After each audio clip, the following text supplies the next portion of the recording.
Following a prolonged negotiation, Nigerian telecom operators have welcomed the recent 50% tariff increment by the country's telecom regulator.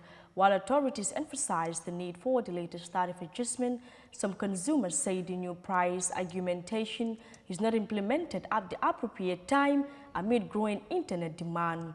The GSM service providers are now expected to provide a much improved service delivery and apply the new tariffs fairly.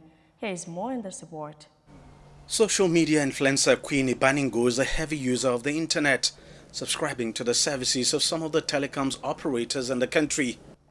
Averagely, she says she spends around 50,000 naira monthly, that's roughly $33 on data subscription alone.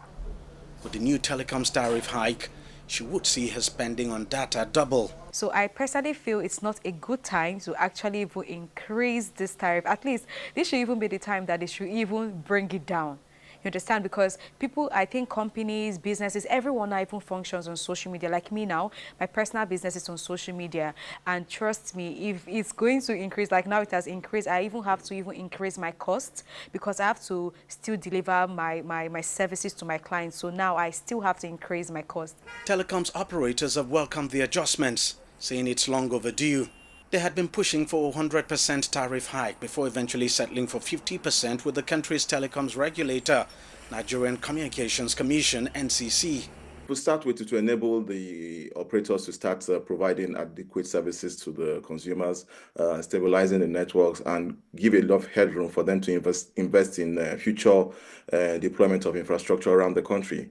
Don't forget, the country is not a stagnant country. We have subscriber base actually growing, and the market is actually growing continuously. And this requires continuous investment in infrastructure provisioning. So this will allow the networks to grow and provide more services to the consumer and also stabilize the existing operations. Tariffs have actually remained the same in Nigeria for over a decade, even in the face of rising operational cost and inflation.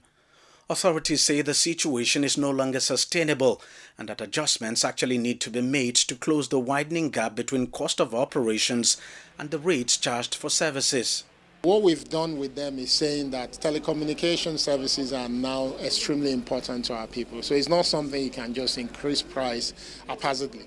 But also, how do we support them to ensure that these companies continue to stay sustainable? This is a sector that employs about 15,000 people directly, the employees of these MNOs. But also indirectly, I think there's about 500,000 people working in the sector, whether those that are selling recharge cards or any of those services. We have to make sure that the sector continues to stay sustainable. But at the same time, we don't want to inflict pain on Nigerians. Telecoms providers are required to apply the new tariffs transparently and fairly and educate subscribers on the revised rates as well as show improvements in service delivery. Nigeria has the ambitious target to attain 70% broadband penetration by the end of this year.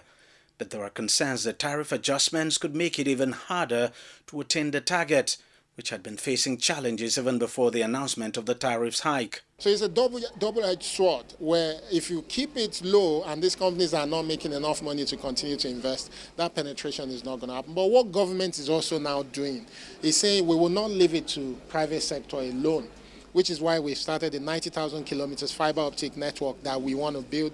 We've been raising the money. We have significant commitment from the World Bank. Our goal is that before the end of the year, that government starts to also lay.